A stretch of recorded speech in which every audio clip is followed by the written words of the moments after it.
आज शौच धर्म है।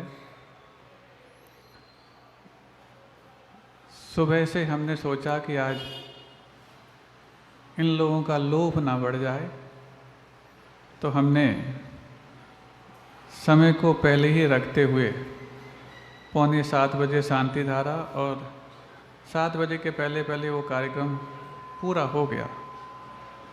लेकिन सोचे थे आज जल्दी सब कार्यक्रम होंगे, लेकिन संचालक का लोभ बढ़ गया। होता है, जिस धर्म पर हम आते हैं उस धर्म के विपरीत पक्ष हमारी परीक्षा लेने लग जाते हैं। तो हमने कहा कोई बात नहीं, सबकी परीक्षा हो, लेकिन जो अच्छे से परीक्षा दे नंबर तो उसी को मिल सकते हैं। तो नंबर हमने सोचा कोई बात नहीं, संतोष का काम है। तो संतोष वो एक कोश है जो हमारे जोश में भी होश भरता है। एक प्रश्न उठता है मन में, आखिरकार संतोष की इस जीवन में आवश्यकता क्या है? कहीं संतोषी जीवन हमें सैचुरेशन तो नहीं देता, और सैचुरेट हो जाएं तो कहीं ऐसा तो नहीं हम अपने पुरुषार्थ में अनुत्साहित हो जाएं? पुरुषार्थ करने वाला उत्साह रखे तब तो परिणाम आनंद के आते, लेकिन जब पुरुषार्थ करने वाला संतुष्ट हो जाए तो कहीं संतृप्त होने का भय उसको सताने के लिए तैयार पाया जाता। आप लोग संतुष्ट हैं?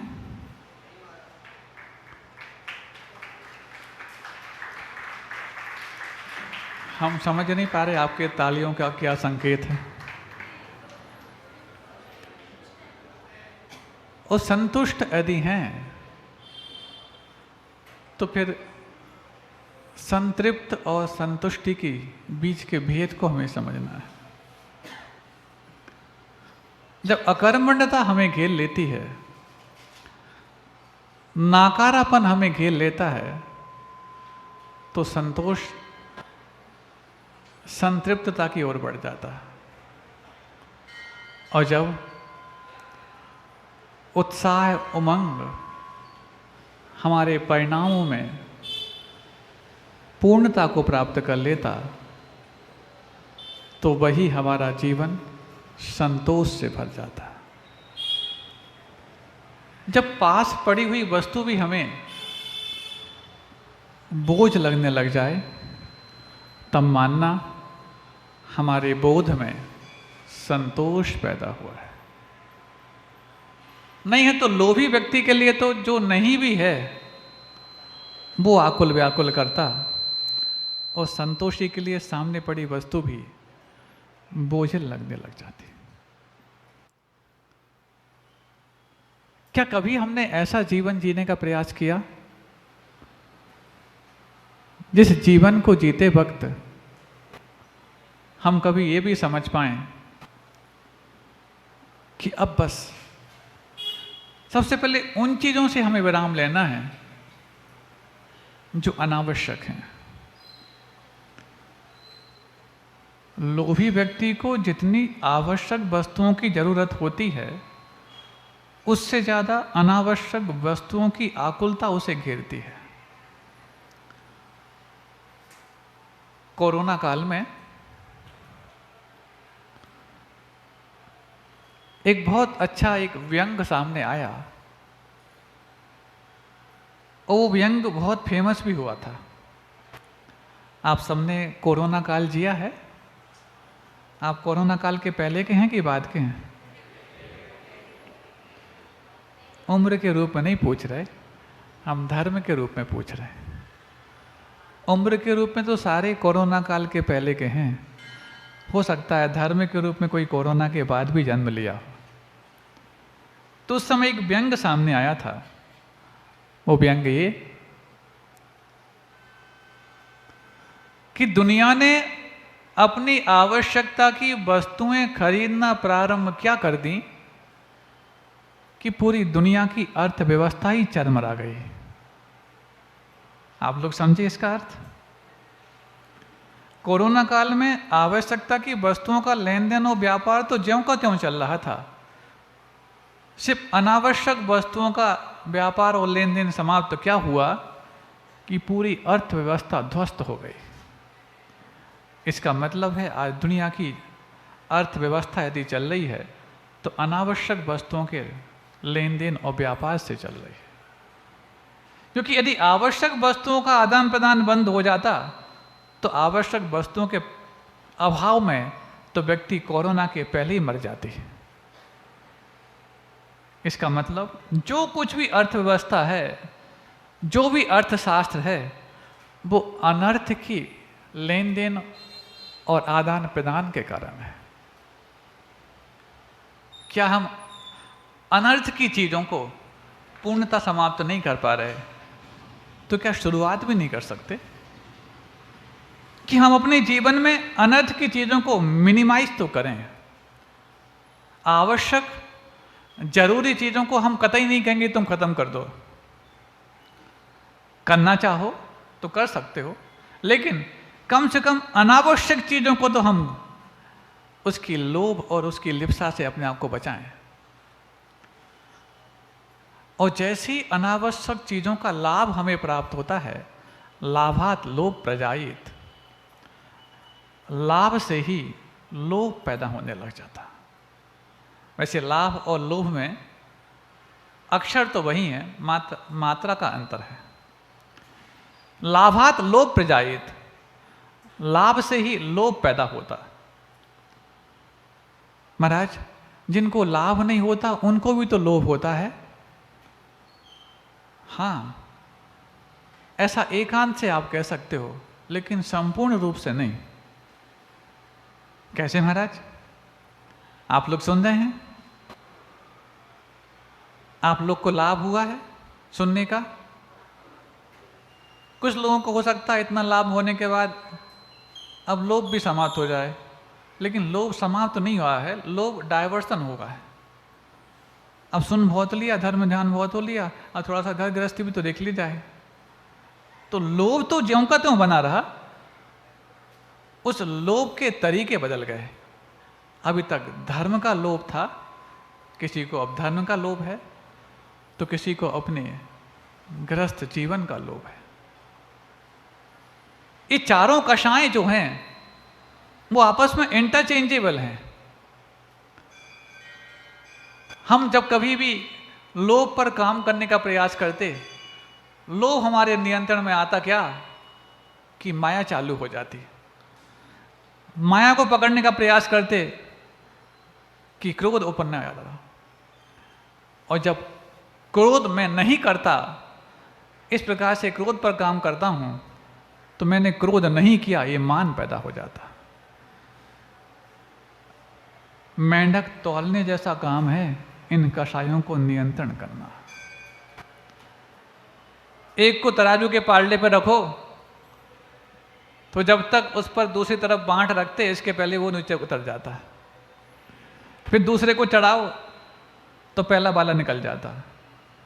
लगभग यही दशा इस संसारी प्राणी की है। आप लोग संसारी हैं कि सन्यासी? सुन रहे हैं आप लोग? सो रहे हैं आप लोग? आप लोग सब संसारी हैं कि सन्यासी? सन्यासी, संसारी। कुछ लोग ये तय नहीं कर पा रहे कि हम सन्यासी हैं कि संसारी। महाराज, जब तक हम जीवन विकास के शिविर में बैठे रहते हैं, सन्यासी जैसा अनुभव करते हैं, और जैसे ही घर चले जाते हैं क्योंकि तुम संसारी बन जाते। तब तो जिन लोगों ने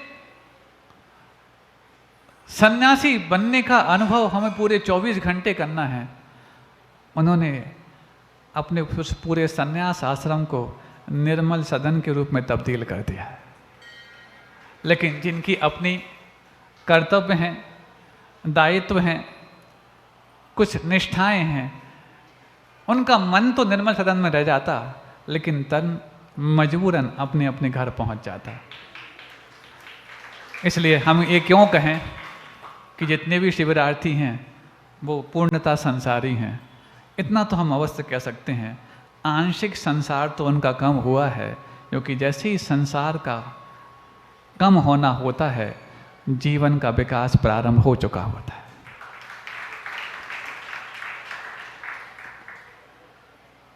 अब जैसे ही किसी वस्तु का लोभ हमारे मन में पैदा हो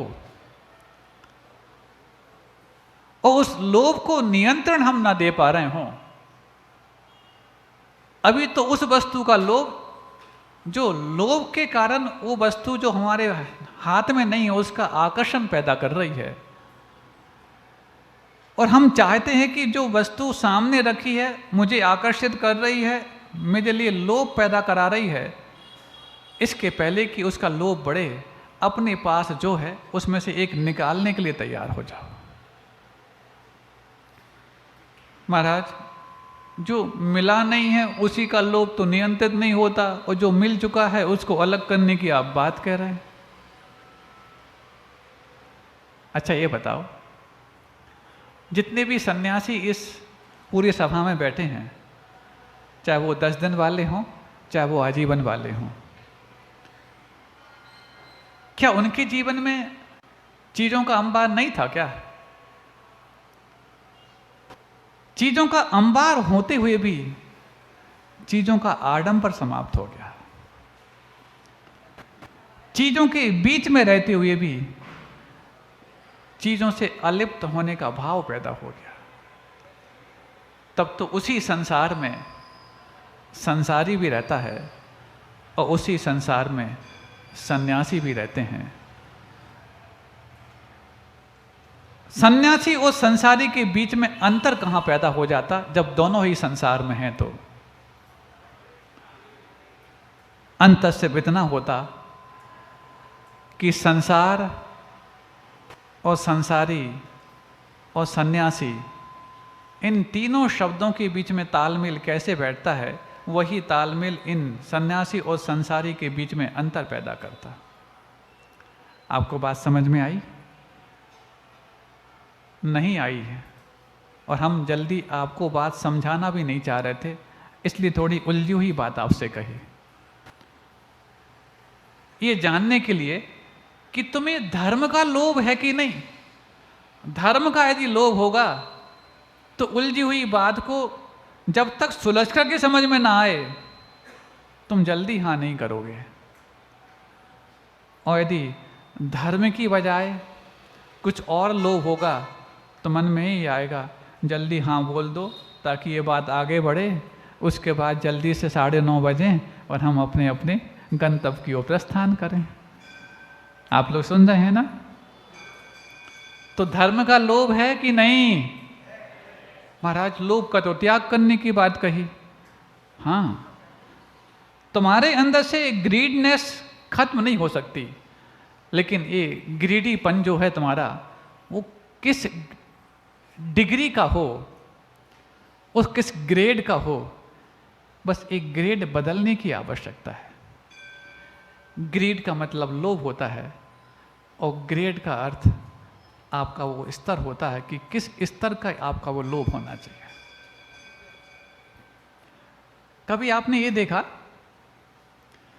आप जब भी अपनी दुकान में रहते हैं, अपने व्यापार में रहते हैं, तो ऐसा नहीं सेल्समैन जैसे सारे कस्टमर को डील कर रहे हों वैसा आप ही करने लग जाएं। कभी व्यापार में कभी बैठे कि नहीं बैठे आप लोग? बोलो ना। कुछ लोग सोच रहे हैं हमारा 4 दिन से भूल गए, याद नहीं आ रहा। चलो कम से कम 4 दिन से भूलने के बाद इतना असर तो पड़ा कि जल्दी से इस प्रश्न का उत्तर आपके दिमाग में नहीं आ पा रहा। यही तो तुम्हारे जीवन विकास की शुरुआत के चिन्ह है, बल्कि ये लक्षण प्रकट होना अच्छी शुरुआत है। ये बने रहें, यही तुम्हारे भीतर की वो सौगात है जिसके लिए तुमने इतना साहस इन 10 दिनों तक यहाँ पर विपरीत माहौल में रह कर के सीखने के लिए भी किया है। हमें लगता है आपकी तपस्या से आप तो नहीं हारे, लेकिन प्रकृति हार गई। कल तक जो पसीना बहाती थी, आज वो तुम्हारे ऊपर पूरी पूरी बरसात बहा गई। हमें लग रहा था 3 दिन तक भरसक परीक्षा की, मन शुद्धि, वचन शुद्धि, काय शुद्धि, और आज तो बोली पूरा पूरा जल शुद्ध है, हम ही ऊपर से बरसा दे रहे। सो वैसे आज फिजाओं में अलग ही तेवर हैं। क्यों? परीक्षा लेने वाला भी कहता है अब परीक्षा का ज़्यादा लोभ नहीं करना, आज तो संतोष का दिन है, संतोष करो कि पर्याप्त परीक्षा हो गई। जब प्रकृति भी अपना लोभ छोड़ सकती है तो प्रकृति में रहने वाले हम अपने लोभ को कम से कम पहचानने का प्रयास तो करें। हम जानते हैं तुम्हारा लोभ अभी छूट सकता नहीं, 10वें गुणस्थान तक नहीं छूटता तो तुम्हारे अभी चतुर्थ और 5वें गुणस्थान से ऊपर की संभावना भी नहीं, क्योंकि लोभ सबसे अंत में जाता। बाकी अन्य कषाय तो 8वें 9वें गुणस्थान में टाटा करने लग जाती, लेकिन लोभ का जो गुणस्थान है वो 10वें गुणस्थान के अंतिम समय तक सूक्ष्म लोभ, सूक्ष्म हो चाहे बादर है तो लोभ। जहां तक कषायों का सद्भाव है उसके अंतिम समय तक लोभ का सद्भाव है। जिस क्रोध को तुम बहुत भयानक मानते हो वो सबसे डरपोक है, सबसे पहले भागता। जिस मान और माया के जंगल में तुम अपने आप को फंसे हुए पाते हो वो भी जल्दी निकल जाती, लेकिन ये लोभ पता ही नहीं पड़ता कि हमारे भीतर कौन कौन से सॉफ्ट कॉर्नर में जाके सैन बना के बैठा है। क्या हम यहां से बाहर निकलते ही वापस कब हमें देवशास्त्र गुरु का वातावरण मिले ये लोभ कर पाएंगे कि अब 4 दिन बहुत तो हो गए, कितना समझें धर्म, इतना संतोष कर पाएंगे? हम लोभ समाप्त करने के लिए नहीं बोल रहे हैं, लोभ का वांट डायवर्सन करने के लिए पूछ रहे हैं। तुम समाप्त भी करना चाहो कर नहीं पाओगे, लेकिन तुम डायवर्सन जब भी करना चाहो कर पाओगे। बस हमारा लोभ डायवर्सन प्राप्त कर जाए। कभी आप अपनी जमीन का डायवर्सन कराते हो ना, एग्रीकल्चर लैंड को तुम कॉमर्शियल लैंड बनवाते हो, इसी का नाम डायवर्सन। अच्छा ये बताओ, एग्रीकल्चर लैंड कॉमर्शियल लैंड बनती है तो क्या वो लैंड का आकार प्रकार बदल जाता है कि जहां पर आपके लैंड रिकॉर्ड रखे जाते हैं वहां पर उसका प्रकार बदल जाता है? बताओ ना। आप लोग बहुत सारे प्रॉपर्टी डील करते होंगे, हाँ बताओ ना।